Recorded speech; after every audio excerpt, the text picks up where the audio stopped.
Il est 8h, très bon réveil. Et votre matinale info, c'est jusqu'à 9h avec Nico Saliagas. Audrey Crespo-Mara recevra le président du Sénat, Gérard Larcher, à 8h15. Mais tout de suite, le journal de 8h présenté par David Doucan. Bonjour David. Bonjour Nikos, bonjour à tous. 3 titres à la une ce matin. Paquet neutre, prix en hausse, ça marche. Les ventes de cigarettes ont baissé de plus de 9% l'année dernière. Reportage auprès de ceux qui ont arrêté de fumer dès le début de ce journal. Le français Mehdi Nemmouche est jugé à partir d'aujourd'hui à Bruxelles pour la tuerie du musée juif de la ville en 2014. 4 personnes avaient été froidement assassinées. Les familles des victimes attendent beaucoup de ce procès. Emmanuel Macron réussira-t-il à faire du grand débat national un vrai moment de participation populaire? Le président apporte les dernières touches à la lettre qu'il écrit aux Français. Et puis, Nikos, nous fêterons un anniversaire à la fin de cette édition, celui d'un confrère à nous, Tintin, à 90 ans aujourd'hui. Europe 1. Et pas une ride. 40 milliards de cigarettes en moins. Voilà ce que signifie une baisse des ventes de 9% l'année dernière. La raison, les politiques publiques de hausse des prix fonctionnent et les comportements évoluent, comme le démontre ce reportage de Jean-Jacques Herry auprès de ceux qui ont récemment arrêté de fumer. Fumeuse depuis l'adolescence, Isabelle n'aurait jamais pensé réussir à monter un jour 6 étages sans être essoufflée. Pourtant, ce n'est pas la perspective d'un exploit sportif qui l'a fait écraser sa dernière cigarette en novembre dernier. Non, ce qui a guidé son choix, c'est de voir son compte en banque de moins en moins garni à la fin du mois. Du coup, j'ai acheté un peu moins à manger pour pouvoir m'acheter mes cigarettes. Sur les conseils du tabacologue, j'ai ouvert une tirelire et tous les jours, je mets l'équivalent de ce que je fumais en cigarette dans la tirelire. Presque 400 € en 40 jours pour me faire des petits plaisirs au quotidien. Et puis, il n'y a pas que le prix du tabac. Aujourd'hui, arrêter la cigarette est quasiment devenu un phénomène de mode. Clotilde Dynamique, architecte de 35 ans, l'observe tous les jours. Dans sa bande d'amis, elle était la dernière à continuer à fumer. Alors un matin, il y a 4 mois, elle aussi a fini par se coller un patch. J'étais entourée énormément de fumeurs et du fait qu'ils soient devenus parents, les amies filles, elles se sont toutes arrêtées de fumer les unes derrière les autres. Et même chez les hommes, je dois avouer que j'ai constaté un arrêt aussi de la cigarette. Clotilde espère que cette deuxième tentative de sevrage sera la bonne pour enfin ne plus avoir besoin, à 35 ans, de continuer à cacher qu'elle fume à ses parents. Reportage signé Jean-Jacques Herry pour Europe 1. Nous l'avons appris ce matin, un incendie à Toulouse a ravagé cette nuit un immeuble d'habitation vétuste. 19 personnes ont été blessées, dont 2 sont en urgence absolue. On l'a dit, le procès de Mehdi Nemmouche commence aujourd'hui à Bruxelles. Oui, ce djihadiste français est jugé pour la tuerie du musée juif de la capitale belge en mai 2014. Il est accusé d'avoir assassiné 4 personnes de sang-froid. Parmi les victimes, un couple de touristes israéliens. Leur famille attend beaucoup des 7 semaines d'audience qui débutent aujourd'hui. Écoutez leur avocat, maître Christian Dalne. La maman attend que M. Nemmouche et M. Bender disent qu'ils ont commis d'abord les faits, les motivations éventuelles de leurs agissements et puis de savoir qui sont leurs complices. Et donc on essaye d'avoir des réponses puisque M.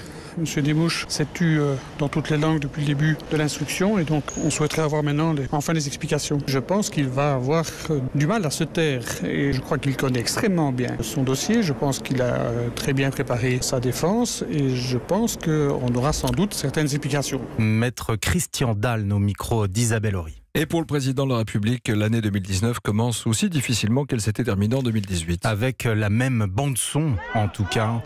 Emmanuel Macron visitait hier la maison du handball à Créteil. Les huées, les slogans Macron démission. Et 150 protestataires tenus à bonne distance du président de la République. Alors peut-être ne les a-t-il pas entendus, mais le chef de l'État n'ignore pas le contexte politique défavorable dans lequel s'est enfoncé son quinquennat. Pour se relancer, il mise sur le fameux grand débat national. Jean-Rémy Baudot, vous suivez l'Élysée pour Europe 1 et vous avez obtenu des indiscrétions. Emmanuel Macron s'est confié auprès de quelques-uns de ses ministres et vous en savez plus sur le contenu de la lettre qu'il s'apprête à envoyer aux Français ? Oui, David, le président l'a répété devant les ministres hier, ce grand débat sera le temps 2 du quinquennat et pour relancer son mandat, Emmanuel Macron veut être le plus précis possible. Dans la lettre aux Français qui sera diffusée avant lundi, le chef de l'État va préciser les contours du débat, de l'exercice, énumérer les invariantes, explique un ministre. Concrètement, pas question de revenir par exemple sur la neutralité carbone en 2050, mais il sera possible de débattre de la méthode et du rythme. C'est ce qu'ont compris les membres du gouvernement hier. Pour écrire sa lettre, le président va par ailleurs s'inspirer des remontées remontée de terrain. Il a demandé à des maires, à des associations de lui faire une synthèse des cahiers de doléances déjà ouverts sur le territoire. On y parle justice sociale, territoriale ou fiscale. Il y a une part d'inconnu, confesse un ministre de premier plan, mais il est normal de prendre en compte l'avis de la population, précise-t-il, bien conscient que c'est la seule manière de sortir de la crise actuelle. Merci à vous Jean-Rémy Baudot. Énumérer les invariantes, on reconnaît bien là le phrasé d'Emmanuel Macron. Et en attendant ce grand débat qui commencera mardi prochain, le chef de l'État rencontre ce matin à l'Élysée les représentants des cultes en présence du Premier ministre et du ministre de l'Intérieur. Au menu de cette réunion, le projet de réforme de la loi de 1905 qui régit la laïcité en France. David Doucan, est-ce que vous avez des nouvelles du boxeur de gendarme dont on parle beaucoup ces derniers jours? Eh oui, Christophe Détinger a été placé en détention provisoire. L'ancien champion de France lourd léger restera donc en prison jusqu'à son procès prévu le 13 février prochain. Le journal avec David Doucan et l'horizon qui se dégage, qui ne se dégage pas pour Theresa May puisque son accord de Brexit risque bien de ne pas être adopté par les parlementaires britanniques. Oui, cela paraît en effet mal engagé. Le vote prévu le 15 janvier prochain est plus incertain que jamais et les citoyens britanniques sont de plus en plus nombreux à vouloir garder la citoyenneté européenne malgré le Brexit. Et pour cela, ils ont trouvé une solution, demander l'obtention d'un passeport irlandais. 200 000 requêtes en 2018. Les services de l'ambassade d'Irlande à Londres sont saturés. Reportage de notre correspondante Anaïs Cordoba. Ce bureau des passeports de l'ambassade d'Irlande à Londres ne désemplit plus. Sous couvert d'anonymat, un fonctionnaire raconte le rythme de travail effréné depuis le Brexit.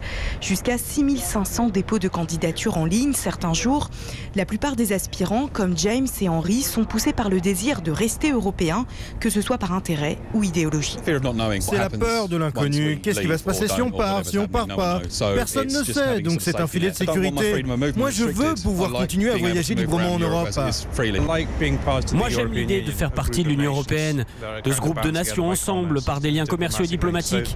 Donc c'est utile, mais j'apprécie aussi le fait de rester un citoyen européen. Un grand-parent irlandais suffit à un Britannique pour obtenir le passeport.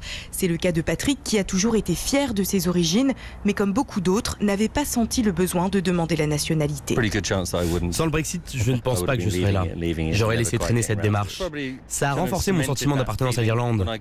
Quand on m'a confirmé mon identité irlandaise, j'étais très fier. J'ai bu un verre de Guinness pour fêter ça. Et le flot des candidats pourrait continuer de grossir. 10% des Britanniques seraient éligibles à un passeport irlandais. Londres, Anaïs Cordoba, Europe 1. Et puis c'est un coup de tonnerre en République démocratique du Congo, puisque c'est l'opposant Félix Tshisekedi, qui a été proclamé vainqueur de la présidentielle par la commission électorale. Le ministère des Affaires étrangères français vient à l'instant d'affirmer que ces résultats n'étaient à ses yeux pas conformes à la réalité du scrutin. Et dans 2 minutes, Vincent Herouet reviendra sur cette élection au Congo. Il nous expliquera en détail ce qui est en train de se passer.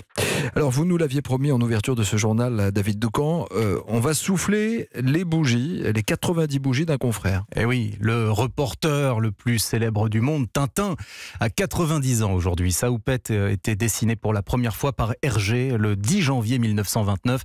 La série se vend toujours autant, comme si Tintin, cela se transmettait de génération en génération.